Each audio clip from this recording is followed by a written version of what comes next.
Muchas gracias. Ustedes han aplaudido sus expectativas. Y las expectativas nunca se cumplen, ni las propias ni las ajenas. Así que las expectativas que ustedes tienen seguramente no se van a cumplir y las mías tampoco. Lo cual nos da libertad para escuchar y pensar sobre lo que yo pueda decir y lo que se me pueda ocurrir en este proceso. He estado pensando qué es lo que puedo decir. Se ha dicho tanto, pero voy a hacer algunas reflexiones sobre lo que me parece a mí ahora, casi como un comentario que podría haber estado al principio. Este es un congreso sobre el futuro, pero el futuro no existe. O sea, el futuro es aquello que nosotros pensamos que puede ocurrir, porque existimos en el presente, en un presente cambiante continuo, de modo que en realidad nuestro vivir ocurre en el presente. Tal vez podríamos haber hecho o hacer un congreso sobre el presente. ¿Cómo estamos? Porque según cómo estamos ahora es como nos transformaremos y surgirá el futuro. Así que me voy a preguntar un poco sobre cómo estamos que hacemos un congreso sobre el futuro. ¿Cómo estamos que nos preocupan las cosas que nos preocupan? Porque resulta que al cosmos no le importa, ni le preocupa, ni le ocupa lo que pase con nosotros. Ni a la biosfera tampoco. Así que a los únicos que nos importa y nos ocupa o nos podría ocupar lo que sucede con nosotros es a nosotros mismos. Así que voy a hacer una reflexión sobre nosotros mismos. Además, vivimos un presente que es peculiar. Bueno, todos los presentes son peculiares, digamos, toda la historia a lo largo del origen de los seres vivos ha sido un presente cambiante, continuo, único y peculiar en su ocurrir. Pero al decir esto me permite invitar a una reflexión.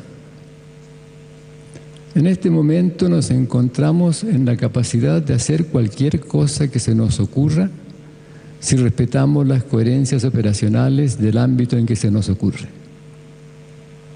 Pues por favor, esto es tremendo, ¿no? ¿Pero queremos hacer cualquier cosa que se nos ocurra? Bueno, esa es una pregunta interesante. Porque, ¿qué hacemos? Nuestra preocupación con nuestros niños es que no hagan cualquier cosa que se les ocurra. Que ojalá de sí mismos escojan hacer ciertas cosas que tienen un cierto sentido más amplio que su localidad. Yo recuerdo que mi madre me decía a mí cuando yo era chico, Chichito, porque me decía Chichito, no eres una callampa, hay otros seres humanos contigo. No somos callampas los seres humanos, existimos con otros seres humanos que tienen presencia o podemos escoger que tenga presencia. Entonces yo quiero decir algo sobre esta clase de seres que somos los seres humanos, que no somos callampas, que nos puede importar lo que le pasa a otros seres vivos. Sí, hemos dicho que, aquí se ha dicho, que los seres vivos se originan en la Tierra hará unos 4.000 millones de años. ¿Y qué se origina en la Tierra? Bueno, se originan las bacterias primigenias, las protobacterias, los protobios, como yo los llamaría. ¿Y qué son? Son remolinos de producciones moleculares que se producen a sí mismos, abiertos al flujo de moléculas de ellos, pero son sistemas moleculares, de procesos moleculares, tales que el resultado de todos esos procesos son ellos mismos. Y es a eso a lo que hace referencia la noción de autopoiesis, que con la cual yo me encontré mirando cómo pasaban los procesos metabólicos, y si miramos los procesos metabólicos son todos cíclicos y el resultado es elementos de proceso metabólico y el resultado es la bacteria o el ser vivo, cualquiera que éste sea. Pero al originarse este ser vivo, esta bacteria, surge con él el entorno que lo hace posible. Surge el nicho ecológico, no diseñado, sino que surge espontáneamente, porque si no se da el entorno que hace posible que este remolino de producciones moleculares, este sistema autopoyético molecular pueda operar, no opera. Así que tiene que haber surgido simultáneamente el ser vivo primigenio y el entorno, el nicho ecológico que lo hace posible. De modo que la historia de los seres vivos ha sido una historia de transformaciones de esta unidad ecológica organismo-nicho. ¿Con qué dirección? Con ninguna. A veces en mi curso yo le digo a mis alumnos, yo he estudiado la vida de ustedes, y podría decir aquí que yo he estudiado la vida de cada uno de todos nosotros, los presentes, dónde nacieron, cómo fue la infancia, cómo fue el entorno que vivieron, a dónde estudiaron, qué viajaron, etc. Y si miramos esa historia, veríamos que veníamos para acá a encontrarnos aquí hoy todos juntos. Pero no es cierto. Hemos resultado aquí. Hemos resultado aquí de una historia individual que en su inicio no va hacia ninguna parte y en su suceder no va hacia ninguna parte. Y lo mismo pasa con el origen de los seres vivos, que no iban hacia ninguna parte. Ocurrían, y en esta dinámica de ocurrir, en la conservación y reproducción continua de la transformación de la unidad de organismo-nicho, iban cambiando y se conservaba lo que se conservaba. Porque lo central en la historia es lo que se conserva. Lo central en la historia de los seres vivos son las formas de vivir, los modos de vida que se han ido conservando en las variaciones que han ocurrido, de modo que ahora somos uno de los numerosos presentes de organismos que existen en la biosfera. Pero nosotros como seres humanos partimos de un cierto punto particular que para poder decir algo sobre eso tenemos que poder decir algo de lo que se ha conservado, porque lo humano no es un sistema genético, no es nuestra configuración genética lo que nos hace humanos. Si nos diferenciamos de los chimpancés en menos de un 2% de la composición genética. Así que lo que nos hace humanos no es nuestra constitución genética, sino que nuestro modo de vida. Y el tema es qué modo de vida comenzó a conservarse en algún momento de modo que somos ahora como somos. ¿Y cómo somos ahora? Bueno, somos seres que nacemos amorosos. He sido cuidadoso, ¿eh? Nacemos amorosos. Todos nosotros hemos nacido como un bebé que viene hechito para ser acogido, para ser cuidado. Lo tomamos en brazos y se entrega. Ahí está, en nuestros brazos. Si los abrimos, cae, se rompe, se muere. La mariposa sale de la crisálida hechita para... Bueno, no es intencional, es el resultado de la historia, de esta historia de transformación de la unidad organismo-nicho, en que los organismos han ido cambiando con la conservación del vivir y del entorno que los hace posible. Y la mariposa, al salir de la crisálida, sale hechita para existir en el espacio en que puede vivir como mariposa. O sea, su hechura implica flores, néctar, ciertas formas de flores una atmósfera, oxígeno, etcétera, todo lo que hace el nicho ecológico de la mariposa. Así nosotros nacemos amorosos. Y nuestro nacer amoroso tiene que ver con que somos mamíferos. Los mamíferos, bueno, pero todo ser vivo surge al vivir en la confianza implícita en su hechura de que se va a encontrar con el nicho ecológico que lo hace posible, porque si no perteneciese a esa historia no estaría allí presente. Bueno, nosotros nacemos de esa manera, en algún linaje de primates bípedos, en que se constituye el espacio en el cual lo humano puede ocurrir. ¿Y qué es lo peculiar del humano?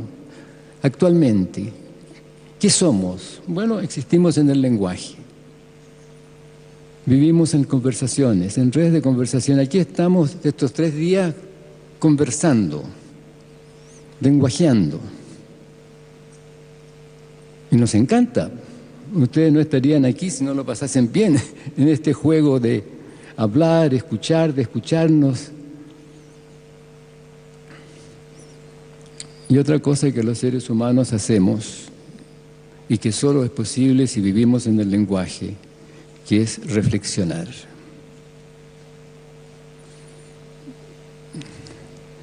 Tal vez la pregunta más importante que le hace una mamá a su niño o niña pequeña en algún momento determinado, cuando tiene seguramente unos 3 años, Humbertito, ¿te das cuenta sobre lo que estás parado? ¿Te das cuenta de lo que estás pisando? Oye, pero esta es una pregunta maravillosa, porque abre el espacio para la reflexión. Invita al niño o a la niña, o al adulto, a mirar dónde está, a mirarse a sí mismo. Y para hacer eso, tiene que soltar su certidumbre, su saber o su creer saber de que sabe dónde está. Y esta es una cosa que nos sucede a los seres humanos. Crecemos en este espacio. Actualmente, yo quisiera que pensasen íntimamente si se acuerdan la primera vez que la mamá les dijo: hijo mío, ¿te das cuenta de lo que estás haciendo? O ustedes como papá o mamá les preguntaron a sus hijos: ¿sabes dónde estás parado? ¿Miraste dónde estás parado? Y esta reunión es una reunión de mirar dónde estamos parados. De modo que no estoy hablando de una cosa que no tenga que ver con nosotros. En realidad voy a decir cosas que tienen que ver con nosotros. No espero decirles nada nuevo, pero los estoy invitando a reflexionar. En algún momento en la historia de nuestro linaje, Homo, tiene que haber aparecido el Sapiens. El Sapiens tiene que ver con, en mi opinión, con el lenguaje, con lo que podemos llamar el saber. Y para que eso ocurra tiene que haberse dado una cierta configuración en el vivir, una unidad, organismo, nicho que hace posible que ocurra el lenguaje. ¿Pero qué es el lenguaje? Hablamos del lenguaje como un sistema de comunicación, de simbolización, de pasarnos conceptos. Pero si miramos nuestro vivir cotidiano y si miramos lo que pasa con nuestros hijos pequeños, vemos que no es eso. Cuando la mamá está preparando la mamadera para su bebé y le está diciendo: ya te traigo la mamadera, no le dice: hijo mío, hija mía, espera un momentito, déjame explicarte lo que es la mamadera. Porque la mamadera es una botella. Ahora, una botella es un contenedor alargado con un cierre pequeño al cual se le puede agregar una tapita especial con unos agujeritos, blandita, con tú puedes chupar. Y uno pone la leche en su interior. Uno no hace eso. Hace algo, una conducta. Pasa algo y el bebé aprende que cuando dicen un cierto sonido, mamadera, puede estirar su bracito y va a recibir esto que es aquello donde va a chupar algo que es rico. El lenguaje tiene que ver con las coordinaciones de nuestro convivir, pero no meramente las coordinaciones, sino que la recursión sobre las coordinaciones. Eso es el lenguajear. Coordinaciones, de sentires, emociones y haceres, en cualquier idioma, porque esa es la naturaleza del fenómeno del lenguaje. Pero es coordinaciones de haceres. Y en la medida que en la historia el vivir cotidiano se va enriqueciendo, va creciendo la naturaleza de las coordinaciones de haceres, pero para que eso comience, tiene que haber un espacio de cercanía duradera donde se esté lo suficiente juntos como para que la convivencia se transforme en un ámbito de coordinaciones, de sentires, de emociones y de haceres. El lenguaje no surge solo. Si la mamá, el papá, si el entorno no está suficientemente junto con el bebé no crece en el lenguaje. Bueno, ese espacio lo llamamos la familia, así que tiene que haber ocurrido en algún momento una familia ancestral en la cual se da ese espacio de cercanía duradera, en el cual los quehaceres del convivir con la riqueza que deben haber tenido en algún momento, y que yo pienso que esto tiene que haber ocurrido alrededor de unos 3 millones de años atrás, el convivir tenía suficiente permanencia, suficiente cercanía como para que surgiese este convivir en coordinaciones de los sentires y los haceres en la convivencia, que fue conservándose en el aprendizaje de los niños de una generación a otra. Y nosotros somos el presente de esa historia. Pero esta historia nos muestra que si los adultos hacemos el presente, los niños hacen la historia, porque conservan su vivir a su vez en su crecimiento, en su convivencia, y sus hijos e hijas van a vivir así. Así que los niños, los jóvenes, llevan la historia porque se transforman con los adultos mayores con quienes conviven. Nosotros somos el futuro de la humanidad, si queremos hablar así. Nosotros ahora, lo que hacemos ahora es lo que nuestros hijos y jóvenes aprenderán o rechazarán, según les guste o no guste lo que hacemos. Y a su vez van a generar un vivir en su familia, en el entorno, en la comunidad que tenga que ver con eso. Pero la emoción que hace posible eso es el amar. Por favor, nosotros tenemos muchos prejuicios sobre la palabra amar y amor. Pero si atendemos a cómo usamos la palabra amar, querer o amor, vamos a darnos cuenta de que es algo absolutamente simple. Si una persona va por la calle y tiene alguna dificultad ahí en la vereda, y otra persona viene desde el otro lado y se detiene y la deja pasar, ¿qué hace esta que venía con dificultad a la cual se le dejó pasar? ¿Qué hace? Da las gracias. Gracias. ¿Y qué agradece? El haber sido vista, el haber tenido presencia. ¿A través de qué? A través de la conducta de la persona que la deja pasar. Eso es el amar. El conducirse de manera tal que el otro surge en su legitimidad con uno. No tiene que disculparse por estar ahí. Y eso es lo que aglutina a la familia. Ese placer de estar juntos, viéndose colaborando en un espacio de convivencia que dura en tanto hay deseo de convivencia, y eso tiene que ver también con la historia, con la expansión de la sexualidad de la hembra, y hace que el sexo haya sido central en la constitución de la familia ancestral. Y nosotros somos ahora el presente de esa historia. Pero en algún momento en este proceso histórico tiene que haber surgido el preguntar cómo pasa, dónde está, y el explicar. ¿Dónde está tal cosa? Fulano, fulana lo tomó. Y uno propone una explicación, un proceso que da cuenta del hecho de que ahora no esté aquello que estoy buscando.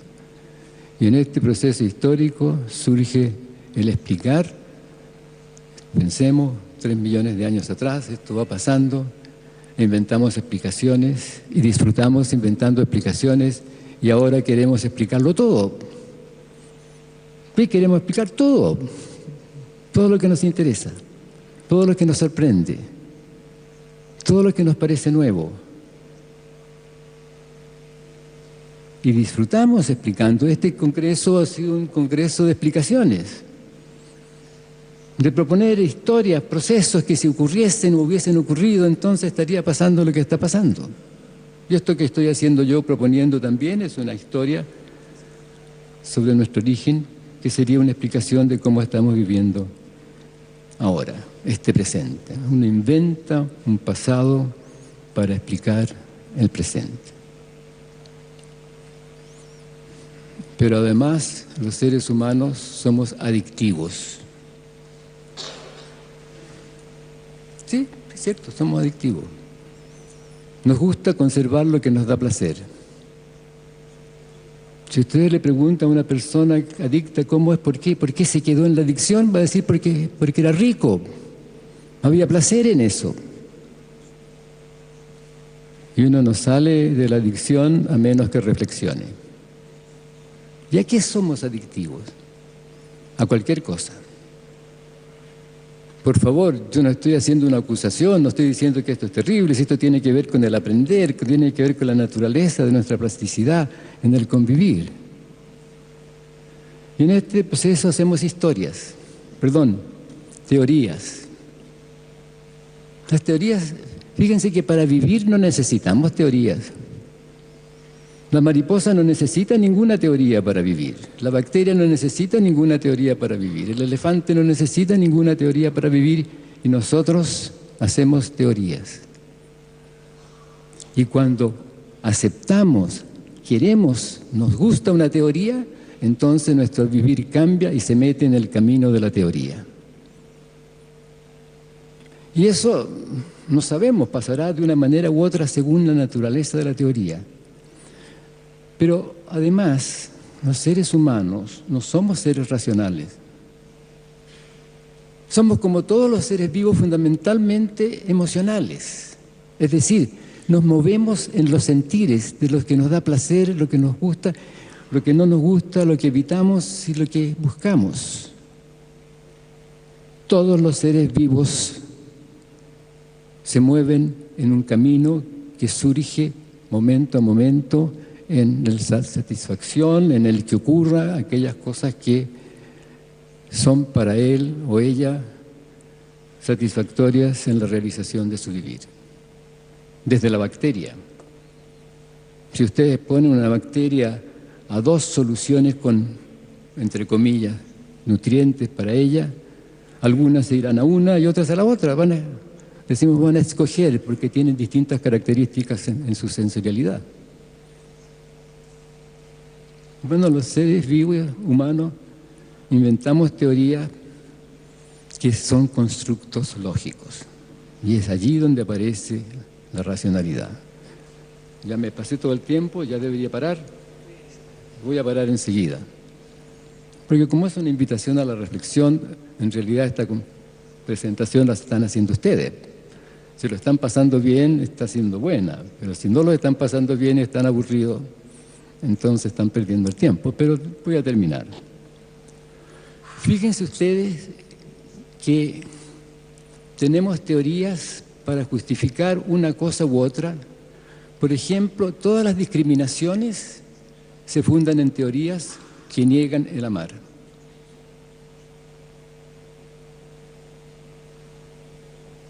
Que separan bueno y malo. Lo malo es lo no deseable, lo bueno es lo deseable. Pero en el espacio humano, obsérvenlo bien, toda discriminación se sustenta en una teoría que justifica la negación de otro o de otra, la negación del amar. Pero el amar no requiere teoría. El ver al otro, el que nos importe a otro, no requiere teoría. Aquí no se habló en ningún momento de qué teoría sustenta el que nos ocupe el futuro de la humanidad. Nos ocupa porque nos importa, porque nos importan los otros seres humanos. O no nos importa, y entonces ni siquiera nos preocupamos del futuro. Nos importan los otros seres vivos y nos preocupamos de la ecología. ¿Por qué? Porque algo nos importa y construimos un constructo racional a partir de ciertas premisas fundamentales que constituyen aquello que vamos a conservar en el desarrollo de nuestro pensar lógico. Sí, estamos inmersos en un presente en el cual nos encontramos con que no nos gusta el presente que vivimos y nos preguntamos cómo vivir nuestro presente de modo que lo que vaya resultando en el cambio continuo de nuestro vivir nos guste, nos parezca deseable. Porque la historia, mírenlo bien, todo sistema racional se funda en premisas fundamentales que no son racionales. Premisas fundamentales aceptadas a priori. Un formalismo matemático, ¿en qué se funda? En ciertas coherencias que yo acepto como elementos primarios para mi constructo lógico.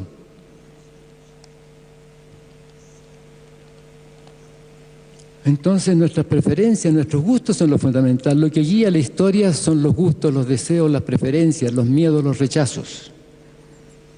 Lo que uno quiere conservar.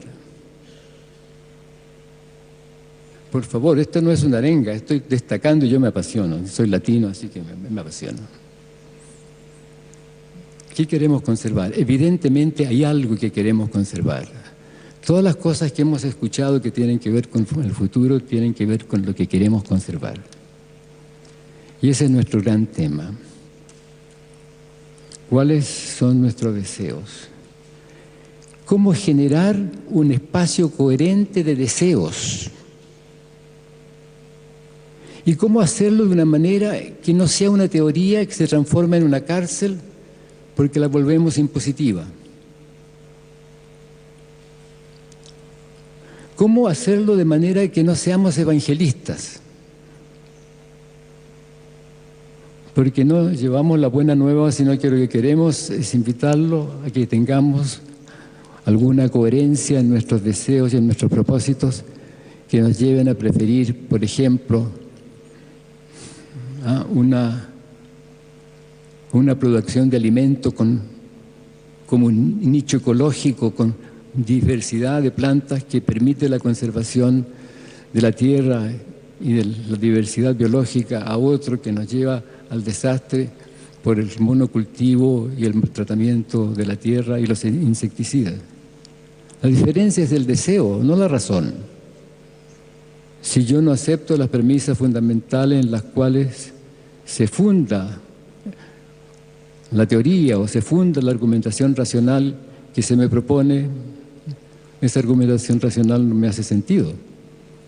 Y todos sabemos que nos encontramos con discrepancias y discusiones en las cuales nunca nos ponemos de acuerdo, a menos que nos preguntemos por las premisas fundamentales desde donde cada uno desarrolla su argumento racional. Porque lo central en nuestro vivir son las emociones, son los deseos, y la racionalidad es un instrumento que usamos para ver más en un espacio de coherencias o para convencer a otro de que acepte lo que decimos sin darnos cuenta que va a depender de que tenga deseos coherentes y que lo central es eso. De modo que yo quería terminar con esto.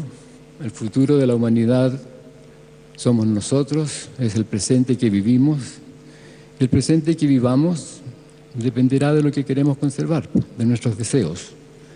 Pero es bueno estar consciente que depende de los deseos y no de la razón, porque con la razón no vamos a convencer a nadie de lo fundamental de lo ecológico. Tiene que entender. Y el entender tiene que ver con el abrir la mirada, que ve más allá y permite cambiar los deseos en un espacio de convivencia deseable. Muchas gracias.